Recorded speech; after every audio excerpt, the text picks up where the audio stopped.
Uluhlu lwabantu u-Maimane afuna baphandwe kulandela izityholo zokuba iqela elilawulayo belisenza u-Eskom inkomo yalo yobisi baquka abaphathiswa babini.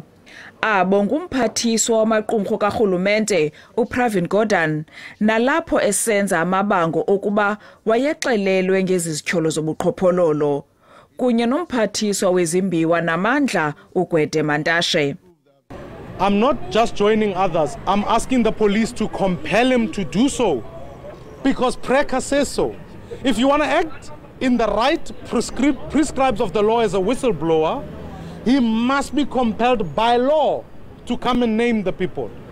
It's like if I know a crime is taking place, I can't sit back and just in conjecture not mention names.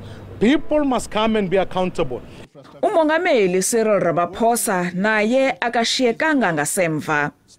uMaimane uthi uza kusebenzisa umthetho ongokufunwa kolwazi ukuba afikelele kwiminutes zenhlanganiso yecabinet ukuba lo mbandela wawuxoxiwe.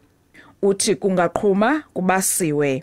Be serving the president with a legal letter asking him to explain what his actions were and what steps did he himself take. Umhlalutyi wezopolitiko ukholelwa ukuba uMaimane unendawo yokubambelela. I think what he gave us was an incomplete statement, which was unfair at best and unethical at worst, because in opening this can of worms, he needed to go to the full gamut, or not at all really, because now we are left with many questions.